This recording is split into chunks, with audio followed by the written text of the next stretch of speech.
నమస్కారం. ప్రభుత్వ పథకాల అప్డేట్స్ ముఖ్యంగా ఇందిరమ్మ ఇండ్లకు సంబంధించి ప్రతిరోజు ప్రతి అప్డేట్ అందిస్తుంటాను. తప్పకుండా సబ్స్క్రైబ్ చేసుకోండి.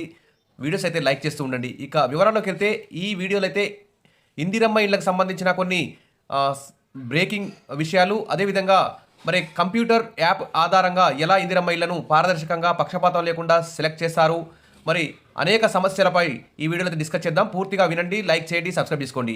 ఇక వివరాలకు వెళ్తే గత బీఆర్ఎస్ ప్రభుత్వ హయాంలో దాదాపు 1,00,000 ఇళ్లు కూడా నిర్మించలేదని చెప్పేసి కాంగ్రెస్ ప్రభుత్వం అయితే ప్రకటించింది. ఆ నిర్మించిన ఇళ్లు కూడా మధ్యలోనే కొన్ని బేస్మెంట్ లెవెల్లో, స్లాబ్ లెవెల్లో, గోడల లెవెల్లో ఆగిపోయాయి. పూర్తయిన ఇళ్లను కూడా లబ్ధిదారులకు కేటాయించకుండా ప్రభుత్వం గత ప్రభుత్వం నిర్లక్ష్యం చేసిందని చెప్పేసి కొన్ని షాకింగ్ నిజాలు అయితే బయటపడుతున్నాయి.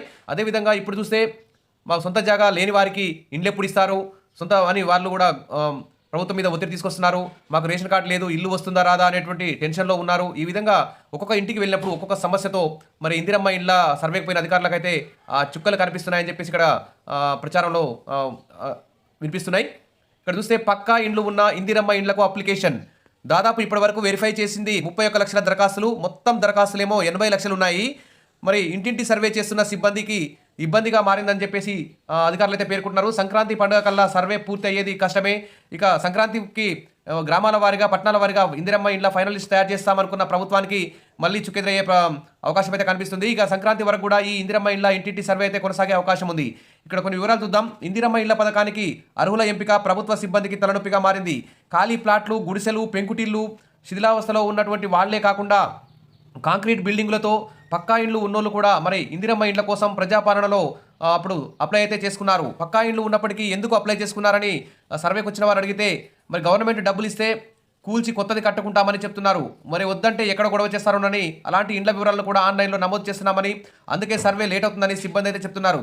ఇలాగైతే సంక్రాంతి లోపు సర్వే పూర్తి కావడం కష్టమేనని అంటున్నారు. రాష్ట్రంలో ఇప్పటి వరకు 80 లక్షల అప్లికేషన్లో దాదాపు 40 లక్షల వరకే సర్వే అయితే పూర్తయింది. ఇక వెరిఫికేషన్కు సంబంధించి మరి ఇందిరమ్మ ఇండ్ల ఇన్స్పెక్షన్ మొబైల్ యాప్లో అయితే సర్వే అయితే చేస్తున్నారు. సిబ్బందికి శిక్షణ ఇచ్చారు. మరి గ్రామాల్లో మున్సిపాలిటీలో సర్వే చేస్తున్నారు. మరి గ్రామాల్లో 2 నుంచి 3 టీంలు సర్వేలో పాల్గొంటున్నాయి. గ్రామ పంచాయతీ కార్యదర్శులు, కారోబార్లు, విఏఓలు, అంగన్వాడీ టీచర్లు సర్వే బాధ్యతలు అయితే చేపడుతున్నారు. ఇప్పటివరకు రాష్ట్ర వ్యాప్తంగా 31 లక్షలకు పైగానే వెరిఫికేషన్ చేశారు. ఇంకా 50 లక్షల అప్లికేషన్ని సర్వే చేయాల్సినటువంటి అవసరం ఉంది. ఇక చాలా గ్రామాల్లో, చాలా పట్టణాల్లో ఇంకా మా ఇంటిని సర్వే చేయలేదు, మమ్మల్ని సర్వే చేయలేదు, మరి మమ్మల్ని వదిలిపెట్టారా అనేటువంటి కన్ఫ్యూజన్లో ఉన్నారు. మాకు రేషన్ కార్డు లేదు, మేము కిరాయి ఇళ్లలో ఉంటున్నాము, మేము అప్లై చేసింది ఈ ఊర్లో అయితే మేము ఇప్పుడు ఉంటున్నది వేరే ఊర్లో, మాకు ఇల్లు వస్తుందా రాదా, ఇలా అనేక కన్ఫ్యూజన్లో ఉన్నారు. కాబట్టి ఈ భయంకరమైనటువంటి వాస్తవాలు బయటపడుతున్నాయి. కాబట్టి వెంటనే ప్రభుత్వం మండలానికి ఒక టోల్ ఫ్రీ నెంబర్ ఏర్పాటు చేయాలి, లేకుంటే జిల్లాకు ఒక టోల్ ఫ్రీ నెంబర్, రాష్ట్ర వ్యాప్తంగా టోల్ ఫ్రీ నెంబర్లు ఏర్పాటు చేయాలి. మరి ఇంకా కొత్తగా అప్లై చేసుకోలేదు మేము, మాకు అప్లికేషన్ పెట్టుకోవడానికి ఎంపీడీ ఆఫీస్కి, ఎంఆర్ ఆఫీస్కి వెళ్తే మమ్మల్ని ఎవరు పట్టించుకోవడం లేదు, పేర్లు తప్పుపడ్డాయి, ఫోన్ నెంబర్ తప్పుపడ్డాయి, ఆధార్ కార్డు తప్పుపడ్డాయి, ఈ విధంగా అనేక తప్పులను సరి చేసుకోవాలన్నా, కొత్తగా మరి పెళ్ళై వేరుగా ఉంటున్నటువంటి కుటుంబాలు కూడా ఇందిరమ్మ ఇళ్ల కోసం అప్లై చేసుకోవాలంటే ఎక్కడ అప్లికేషన్ తీసుకోవడం లేదు అనేటువంటి భయంకరమైన విషయాలు ప్రభుత్వం మీద ఒత్తిడి అయితే వస్తున్నాయి. కాబట్టి ప్రభుత్వం వెంటనే ప్రతి ఎంపీడీఓ, మండలంలో ఎంపీడీ ఆఫీస్లో, మున్సిపాలిటీ ఆఫీస్లో మరి ఇందిరమ్మ ఇళ్ల అప్లికేషన్లకి తప్పులను సరిదిద్దడానికి ఖచ్చితంగా ఒక స్పెషల్ కౌంటర్ని ఏర్పాటు చేయాలని చెప్పేసి ప్రజలందరూ భావిస్తున్నారు. ప్రభుత్వం కూడా వెంటనే ఆ దిశగా చర్యలు తీసుకోవాలని కోరుతున్నారు. ఇక చూస్తే ఒక్కో టీము 15 నుంచి 20 దరఖాస్తుల్ని రోజు చేయాలని ఉన్నా కానీ చేయలేకపోతున్నారు. ప్రతి పేజీ నింపి ఇల్లు, ఇంటి జాగా ఫోటో, ఇంటి స్థలం పేపర్లు, ఇంటి పన్నుల రసీదులు, కరెంటు బిల్లులు అప్లోడ్ చేస్తున్నారు. అద్దెకు ఉండేవాళ్ళు, వికలాంగులు, తల్లి తండ్రి లేకుండా ఒంటరిగా జీవించే వాళ్ళు, సింగిల్ ఉమెన్, ట్రాన్స్జెండర్లు, సఫాయి కర్మచారులు, రోడ్డు వెడల్పులో ప్రకృతి వైపరీత్యాల వల్ల, తర్వాత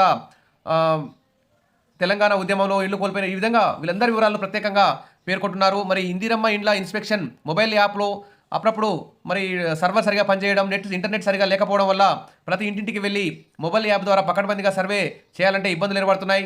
ఇప్పటి వరకు దాదాపు సగం సర్వే కూడా పూర్తి కాలేదని చెప్పేసి విషయాలు అయితే బయటపడుతున్నాయి. ఇక సొంత ఇంటికి కాంగ్రెస్ ప్రభుత్వం అయితే స్పీడ్గా ఈ పథకాన్ని రన్ చేయాలని చూస్తుంది. కానీ ఇంతవరకు అయితే ఇంకా సంక్రాంతి వరకు కూడా ఫైనల్ లిస్ట్ తయారయ్యేటువంటి అవకాశం అయితే లేదు. తొలుత మండలానికి ఒక చొప్పున నమూనా ఇంటిని 400 చదరపడుగులో నిర్మించనున్నారు. శంకుస్థాపన కూడా చేశారు. తర్వాత భవన నిర్మాణ రంగం పరిధిలో పనిచేసే కార్మికులకు మరి ఐటీఐలో శిక్షణ కూడా ఇవ్వాలని చూస్తుంది ప్రభుత్వం. ఈ మేరకు రాష్ట్ర వ్యాప్తంగా ఉన్నటువంటి ఐటీఐల్లో మరి భవన నిర్మాణ కార్మికులందరికీ కూడా శిక్షణ ఇస్తారట. నిర్మాణ సామాగ్రి తయారీ దిశగా మహిళా సంఘాలను ప్రోత్సహించి తద్వారా లబ్ధిదారులకు తక్కువ ధరకే అందుబాటులోకి తేవాలని చెప్పి చూస్తున్నారు. మరి ప్రతి ఇంటికి కావాల్సిన ఇసుక కానీ, సిమెంట్ కానీ, స్టీల్ కానీ తక్కువ ధరకే ఇవ్వాలని ప్రభుత్వం అయితే ఆ కంపెనీల యజమానులతో మాట్లాడదామని ప్రయత్నం అయితే చేస్తుంది. అదేవిధంగా మరి ఇందిరమ్మ ఇళ్ళకి సంబంధించి మున్సిపాలిటీలో ఇంటి పర్మిషన్ కూడా తీసుకోవాల్సి ఉంటుంది, కొంత చాలాన్ కూడా కట్టాల్సి ఉంటుంది. మరి ఎలాంటి ఫీజు లేకుండా మున్సిపాలిటీ ఏరియాల్లో ఇళ్ల నిర్మాణానికి పర్మిషన్ వెంటనే ఇందిరమ్మ ఇళ్ల లబ్ధిదారులకు ఇవ్వాలని చెప్పేసి ఇచ్చేలా చూడాలని చెప్పేసి ప్రభుత్వం మీద అయితే ప్రజలైతే ప్రభుత్వం అదేవిధంగా ఎలాగో పేదవారిగా ఇల్లు కట్టుకునేది కాబట్టి వారి దగ్గర డబ్బులు అయితే ఉండవు, వారు అప్పులు తెచ్చుకొని కట్టాల్సి ఉంటుంది. ఫస్ట్ ఇందిరమ్మ ఇళ్లకు సెలక్షన్ కాగానే ఆ సెలక్షన్ అయిన ప్రతి యజమాని కుటుంబంలోకి వెంటనే 5 లక్షలు అకౌంట్లో వేయాలి. ఇక పెరిగిన ధరలకు అనుగుణంగా 5 లక్షలు కాకుండా 10 లక్షలు వేస్తే ఇక అప్పుల పాలు కాకుండా సొంతింటి కల నెరవేరే అవకాశం ఉంది. ఇక ఇందిరమ్మ ఇళ్ల పర్యవేక్షణకు ఆర్టిఫిషియల్ ఇంటెలిజెన్స్ అంటే కృత్రిమ మేధ ద్వారా ఈ ఇందిరమ్మ ఇళ్ల సెలక్షన్ లిస్టు ఉంటుందని చెప్పేసి ఆల్రెడీ ప్రభుత్వం అయితే ఇందిరమ్మ కమిటీలను ఏర్పాటు చేశారు. మరి గ్రామ సభల ద్వారా ఇందిరమ్మ కమిటీల ద్వారా ఎండిఓ, ఎంఆర్ఓ, ఆర్డీఓ, ఇన్ఛార్జి మంత్రి, స్థానిక ఎమ్మెల్యే వీళ్ళందరూ ఆధ్వర్యంలో ఇందిరమ్మ ఇళ్ల గ్రామ సభలో సెలక్షన్ చేస్తామని చెప్పి ప్రభుత్వం ప్రకటిస్తున్నప్పటికీ ఇక కంప్యూటర్ ఆధారంగా ఇళ్లను సెలెక్ట్ చేయాలని చెప్పేసి ప్రభుత్వం అయితే భావిస్తుంది. ఇక ప్రభుత్వ సిబ్బంది వరకు ఇచ్చే ఇన్పుట్స్, మొబైల్ యాప్లో ఇళ్ల నిర్మాణ పురోగతి తదితర అన్నింటినీ కూడా ఫోటోలు తీసి మరి ఇక్కడ అందులో నిక్షిప్తం చేశారు. ఇంటి నిర్మాణానికి అనుగుణంగా విడతల వారీగా నిధులను విడుదల చేయనున్నందున ప్రజాధనం దుర్వినియోగం కాకూడదన్న ఉద్దేశంతో ఈ కంప్యూటర్ ఆధారితటువంటి పరిజ్ఞానాన్ని ఉపయోగించుకోవాలని చూస్తుంది. మరి ఇంటి నిర్మాణం కోసం అప్లై చేసుకున్నటువంటి వారందరూ కూడా ఇచ్చిన వివరాల ఆధారంగా ఏఐ టెక్నాలజీ ఎప్పటికప్పుడు ఇందిరమ్మ ఇండ్ల మొబైల్ ఇన్స్పెక్షన్ యాప్లో అప్లోడ్ చేసే అంశాలను పోల్చి చూడాలని భావిస్తుంది. రూపొందించిన మోడల్కి అనుగుణంగా ఉన్నదో లేదో చూసి మరి నిధులను మంజూరు చేయాలని చెప్పేసి ఖచ్చితంగా ఒక కిచెన్, ఒక బాత్రూమ్ అయితే ఖచ్చితంగా ఉండాలి. 400 చదరపు అడుగుల్లో ఖచ్చితంగా ఇల్లు అయితే నిర్మాణం ఉండాలి. అలా లేకుంటే మరి ఆ ఇంటికి డబ్బులు కూడా వేయమని చెప్పేసి ప్రభుత్వం అయితే పాటిస్తుంది. ఇవన్నీ కూడా కంప్యూటర్లో ఫోటోలు తీసి కంప్యూటర్ నిర్ణయిస్తుంది. ఇక కాబట్టి ఈ ఇండ్లకు సంబంధించి ఎప్పటికప్పుడు ఆటోమేటిక్గా అప్డేట్ అవుతాయి. లబ్ధిదారులు పేర్కొన్న చిరునామా ప్రకారం ఇంటి నిర్మాణం జరుగుతున్నదా అంటే ఎక్కడైతే శాంక్షన్ అయిందో అక్కడే ఇల్లు కడుతున్నారా లేదా, పునాది నుంచి స్లాబ్ వరకు మోడల్ ప్రకారమే కడుతున్నారా లేదా, ఎంపికైన లబ్ధిదారులకు చెందిన ఇండ్లేనా కావా, ఇలాంటి అంశాలను ధృవీకరించుకోవడానికి ఒకవైపు సిబ్బంది ఇచ్చే వివరాలు, మరోవైపు మొబైల్ ద్వారా తీసుకున్న ఫోటోలను మొబైల్ యాప్లో అప్లోడ్ చేయడం, వాటిని జియో ఫెన్సింగ్ కోఆర్డినేట్స్ సరిపోతున్నాయా లేదా, మొత్తం 4 దశల్లో ఈ కంప్యూటర్ ద్వారా పరీక్షించి మరి అధునాతన విధానాలు సాంకేతికతతో నిధులు పక్కదారి పట్టకుండా కొంతమంది ఇల్లు కట్టకుండా కానీ బిల్లు ఎత్తుతున్నారు ఇంతకుముందు గతంలో. అలాంటి విమర్శలు రాకుండా మరి జాగ్రత్తలు తీసుకుంటూ ప్రభుత్వం అయితే ఇందిరమ్మ ఇళ్ల పథకాన్ని కొనసాగించాలని చూస్తుంది. మరి సర్వేకి వచ్చిన సిబ్బంది తీసే ఫోటోల ఆధారంగా సాఫ్ట్వేర్ అయితే నిర్ధారిస్తుంది. ఈ ఫోటోలను ఎలా తీయాలో నిర్దిష్ట అవగాహనకు సంబంధించి ఆల్రెడీ ట్రైనింగ్ కూడా ఇచ్చారు.